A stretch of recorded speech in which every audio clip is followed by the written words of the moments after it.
My name is Corbin. I was born and raised in Guatemala, and until I turned 31, I believed I had everything figured out. I was practical, independent, and always tough. From an early age, I learned that depending on others was a setup for disappointment. I watched my mother suffer through the years after my father abandoned us. Her bitterness grew like a vine wrapping around her spirit, choking out joy. She often told me, "Men are useless." Those words became a kind of law in my mind, undeniable, absolute. I didn't question them. I absorbed them like truth tattooed on my bones. By the time I was 16, I had figured out I wasn't interested in boys. Girls caught my attention. I had my first relationships, and over time I embraced that this was who I was. I didn't hate men, I just didn't want one in my life. I didn't need one. If something broke, I fixed it. If there was heavy lifting, I did it. If the light bulb blew out, I climbed up and changed it. No help needed, no permission asked. I told myself that was strength, that was power, and that mindset, my stubborn self-reliance, was what eventually led me to death. It happened on a seemingly ordinary night. I was alone at home, as usual. The porch light had gone out again. Without hesitation, I fetched the ladder, climbed up, and began replacing the bulb. I'd done it dozens of times before. There was nothing special about that night, until there was. Just as I was screwing in the new bulb, I felt a wobble beneath me. My foot shifted. I lost balance. In a flash, everything spun out of control. My arms flailed, reaching for air, and then the impact. It was sudden, sharp, jarring. My head hit the ground hard. There was a loud ringing in my ears, a feeling like everything was floating, and then nothing, just silence. My neighbor Henry heard the crash and rushed over. He found me sprawled on the ground, unconscious, my body lifeless and still. He wasted no time getting me into his car and driving me to the hospital. They later told me I was technically still alive when I arrived, but only barely. Moments after I was admitted, my heart stopped beating. I was clinically dead for exactly 8 minutes, and during those 8 minutes I experienced something that shattered everything I thought I knew. Something that shook the foundation of my beliefs, something I could never have imagined in my wildest dreams or nightmares. I left my body. I could see the hospital room, see the doctors moving around me, hear the beeping of machines, smell the sharp scent of antiseptic, but I wasn't lying on the bed anymore.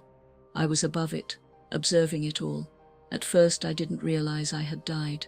Everything felt surreal, like I was sleepwalking through a vivid dream.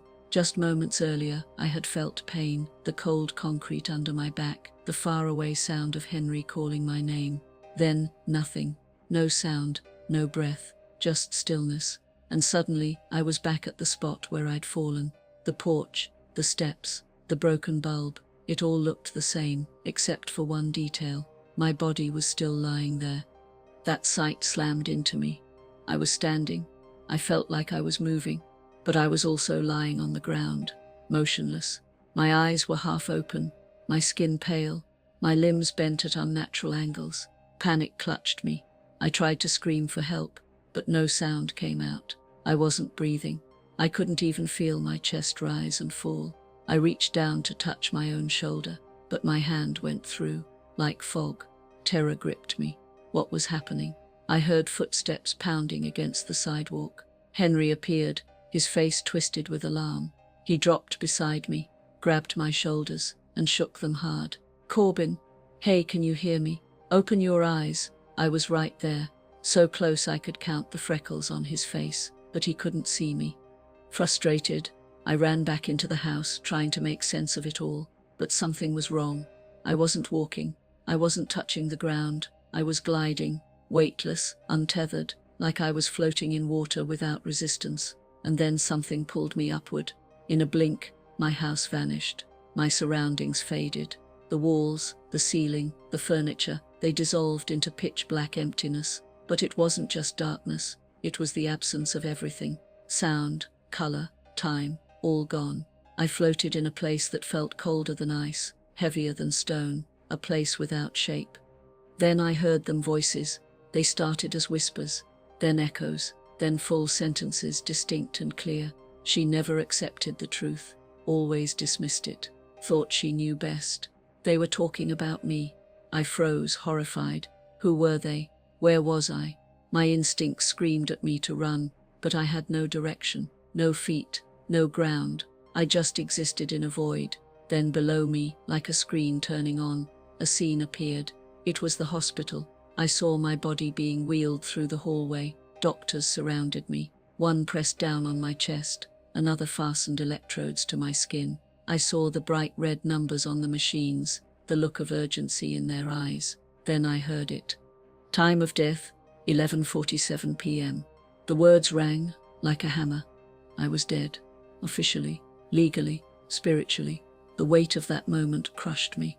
I wanted to scream, but there was no air, no lungs, and then I was yanked backward, away from the scene, back into the darkness. But this time, the fear was worse. It wasn't just terror, it was despair, a hopeless, choking kind of despair, like falling forever, without ever hitting the ground. Then, light, faint at first, like a pinprick, but it grew, it drew closer, and as it approached, the fear melted away. The void began to lift. This light wasn't like any I'd seen. It wasn't harsh or blinding. It was soft, living, breathing. It reached inside me and peeled away every layer of fear, regret, and sorrow. It felt like love, and then I saw him. At first just a silhouette, but as he stepped closer, everything in me trembled. It was Jesus, not a version from a painting, not a preacher's metaphor, not a myth. It was him, and I knew it, instantly, completely. He didn't speak right away. He just looked at me, and in that gaze, I felt like time froze. He knew everything. He saw every piece of me. The pride, the pain, the independence I thought was strength, but had become a cage. He saw my decisions, my defiance, my emptiness. I wanted to speak. I wanted to fall at his feet. I wanted to confess everything, but I couldn't. No words would come. I just stood there, trembling, exposed. He didn't condemn me. He didn't shame me. He simply saw me, and that was more powerful than any sermon, any rebuke, any fire. I wanted to speak, but I couldn't. He looked at me, and in that moment I knew he knew everything about me.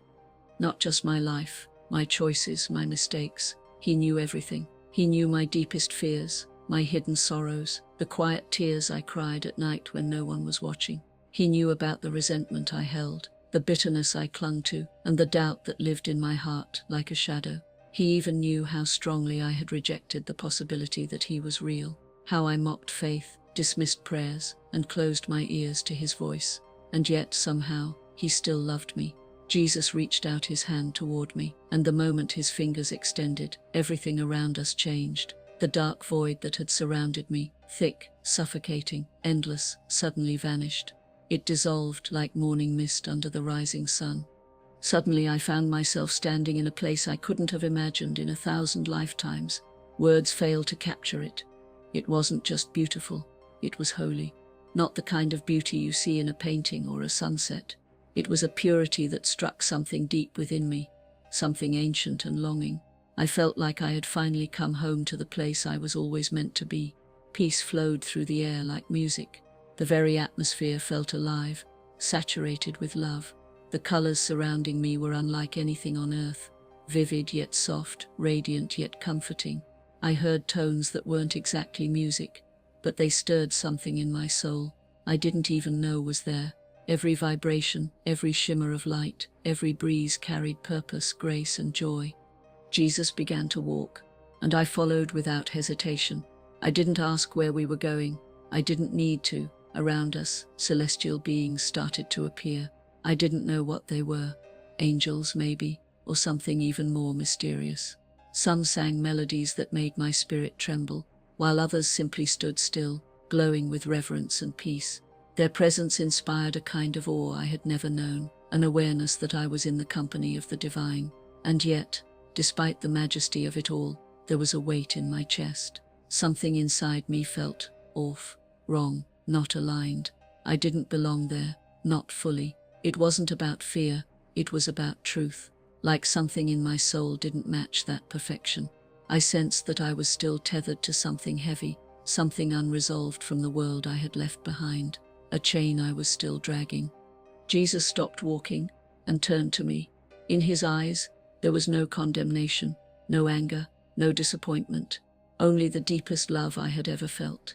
A love so pure and overwhelming that it shook me to my core, and I knew there was something I had to understand, something he wanted to show me that would shift everything. He stood in silence, just gazing at me, and I fell to my knees. My strength vanished. I couldn't hold up the weight of everything I was carrying. Shame, confusion, guilt, it was all too much. My soul cracked open in his presence, but Jesus didn't turn away. He didn't flinch. He knelt down beside me, and then, without even moving his lips, images began to form in the air around us. I saw my childhood. I saw my mother, her face marked by years of hurt and loneliness after my father walked out. Her voice rang through the vision, repeating a phrase that shaped my whole outlook on life. Men are no good. I saw little Sandra me, absorbing that belief like gospel truth. I saw the walls she built to protect herself, walls made not of bricks but of fear. I watched as the girl I was grew into a teenager who avoided everything masculine. I chose independence, not just as a strength but as a shield. And then something appeared that I had never seen before. In those same memories I began to notice people I had overlooked. I saw Henry, our old neighbor, the one who fixed the leaking pipe without charging my mum a dime. I saw my mum's boss, who let her leave work early every time I had a fever. I saw the teacher who pulled me aside after class and said, "Don't quit, Sandra, you've got a bright mind." I even saw the young waiter at the restaurant who always remembered our names, who treated us with respect every time. Why had I never seen these moments before? Why had I focused only on the abandonment, the pain, and then it hit me? God had placed good men in our path all along. I just didn't want to see them. I had clung to the pain because it justified the armor I had built around my heart. My throat tightened, my chest burned, but the biggest revelation was still coming. Jesus reached out again and the scene changed. Now I saw my father. He looked older than I remembered, slouched in a worn chair. He wasn't yelling or drinking or walking away. He was crying, alone, full of regret. I flinched. My gut reaction was rage. He left us. I wanted to shout. He doesn't deserve my compassion. But even as that thought rushed through my head, I already knew the truth. I had carried that hate my whole life, like a chain around my soul. It didn't heal my mother. It didn't protect me. It didn't erase the past. It only poisoned my heart. And that poison had seeped into every relationship, every decision, every lonely night. I thought I was in control. And then Jesus spoke. His voice wasn't loud. It didn't echo like thunder, but it resonated so deeply inside me that it broke the dam around my heart. "Forgive, Corbin." I froze. My first instinct was to resist. "I can't," I wanted to say. "You don't understand what he did." But Jesus didn't stop. "You've been carrying a burden that was never yours to hold. I have known you since your mother carried you in her womb. I've seen your wounds, your strength, your silence. But now, it's time to be free. Do you want freedom, Corbin?" His words wrapped around me like a warm blanket and pierced through me like lightning. Forgiveness, after all that. And yet, I began to cry. Not tears of anger, tears of release, tears of truth. Jesus stepped even closer, and the more he approached, the more my pain faded. The anger melted like wax before fire. The bitterness dissolved. All the pieces of my brokenness were slowly being gathered up by his presence. He showed me something else, something I had never dared to admit. I hadn't distanced myself from men out of love for women. I had pushed men away to stay safe, to stay in control, to make sure no one could ever break me the way they broke my mother. That realization hit hard. I had built my identity on fear, not truth, not freedom. Then Jesus looked at me again. He placed his hand gently over my heart, and I heard him say words that still echo in my soul today. "I made you with purpose. Nothing I create is without intention. Man and woman were formed to balance, to build, to nurture. This is my design, not to control, but to unite, not to wound, but to heal." My heart pounded, my mind raced, so many memories, so many questions. But beneath all of it was peace, a peace I had never felt before, a peace that didn't demand answers, only surrender, and God, so full of mercy, had given me a choice. My mind was racing, but God is so wonderful that He gave us free will. Jesus knelt before me and took my hands. For the first time in my life, I truly felt His touch. It wasn't just a hand reaching out. It was the very essence of peace wrapping itself around me like a warm blanket. It was love that made no demands. It was life full and overflowing, pouring into every broken corner of my being. In that moment, I knew I was standing in the presence of something eternal. "Now, Sandra," Jesus said softly, His voice both gentle and powerful, "you can choose." My heart thundered inside my chest. It wasn't fear, it was the weight of decision. My soul leaned forward, breath held in sacred silence. "You can continue on the path you've always taken," He continued, "or you can trust in me." That was it. The choice was mine. No pressure, no guilt, only truth. His light pulsed softly around Him, like the whole of heaven was holding its breath, waiting, not in judgment, but in hope. I closed my eyes, took a deep breath that felt like the first real breath I had ever taken, and when I opened them again, clarity filled my heart. I choose to live in Christ. The moment those words left my mouth, I felt something shift in the deepest part of me. It was as if invisible chains snapped and fell away. Years of pain, confusion, and self-defense, gone in an instant. A burden I never realized I had been dragging was suddenly lifted. For the first time in my life, I felt a peace that didn't depend on circumstances, or people, or understanding.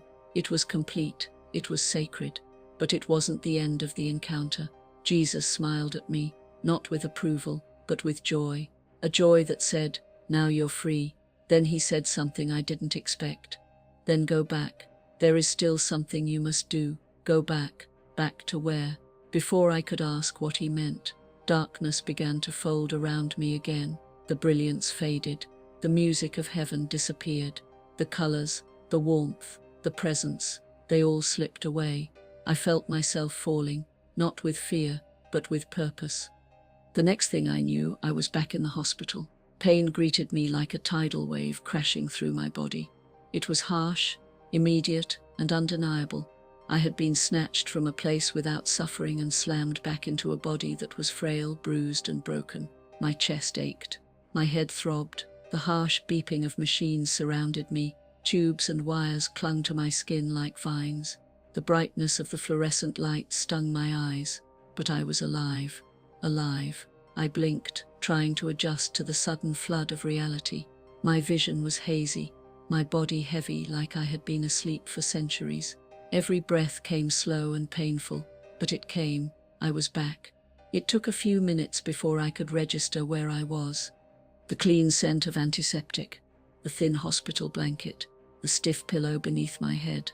I tried to move my fingers and felt the roughness of a pulse monitor clipped to one of them. Voices floated through the haze. At first muffled, but then one became unmistakably clear. "She's back. Oh my God, she's actually back." A nurse rushed out of the room shouting down the hallway for a doctor.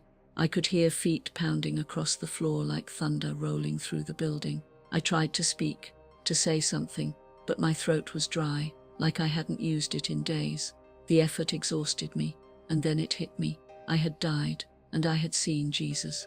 The memories returned with vivid force. His voice, his eyes, the overwhelming peace, the truth he'd shown me. None of it faded. It wasn't like a dream that slips away in the morning. It was branded into my spirit. But how could I explain this to anyone?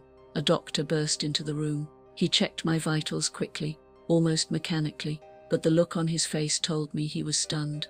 "Sandra, you were gone for 8 minutes, he said, shaking his head. 8 full minutes. We thought we lost you." To them it had only been minutes.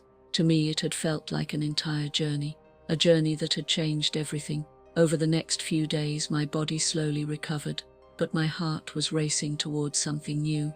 My mother arrived at the hospital, and when she saw me sitting up in bed, she collapsed into sobs of relief. I tried to tell her what happened, but the words came slowly, tangled in emotion and uncertainty. How do you explain something eternal with a mortal tongue? How do you say that Jesus showed you everything you never wanted to admit, that the hatred I'd carried toward my father was a poison slowly eating away at my soul, that I had built my identity around fear, fear of being hurt, of being wrong, of being vulnerable. She touched my hand gently. "Sweetheart, you hit your head pretty hard. The brain sometimes creates dreams to cope with trauma, but I knew better. This wasn't a dream, I hadn't imagined it. I couldn't pretend it away. I had seen heaven, I had seen Jesus, and he had shown me the truth. But I was still afraid. Would anyone believe me? When I was finally discharged, I realized life outside the hospital would never feel the same. Everything looked the same. My room, my neighborhood, my routine, but I had changed. Completely. I tried going back to normal, waking up, scrolling through my phone, laughing at the same jokes with the same friends, but the fire inside me wouldn't let me rest. The things that used to bring joy now felt empty. Conversations that once seemed important now rang hollow. I knew what I had to do. I remembered what Jesus had said. "Do you want to be free? Then forgive." And I hadn't done it yet. I hadn't forgiven my father. The idea terrified me. For years I told myself he didn't deserve it, that I was better off holding on to the pain. But maybe forgiveness isn't about who deserves it. Maybe it's about setting ourselves free. So the next morning, with trembling hands, I picked up my phone and called him. The line rang, once, twice, then his voice. I froze, but something inside me, God's Spirit, gave me courage. "Dad, I forgive you." There was a long pause. Then came a sound I never expected. He was crying. "Sandra, forgive me, please. I've waited so long to hear that." In that moment, I knew what freedom felt like. God's love hadn't just rescued me, it was rescuing him too. That was the first of many steps. Since then, my life has been a journey of learning, healing, and surrender. I started reading the Bible, not out of obligation, but with hunger. I began to pray. I joined a community of believers who welcomed me with open arms. Everything that once defined me, labels, wounds, fears, I slowly released them, because I had found my true identity. It had always been in Christ, and now I live not for who I was, but for who I was created to be. Before I close, let me leave you with the verse that ignited my transformation. "Then you will know the truth, and the truth will set you free." John 8:32. If this story touched your heart, please share it, leave a comment, and if you're not yet part of this community, subscribe now for more stories that can change your life.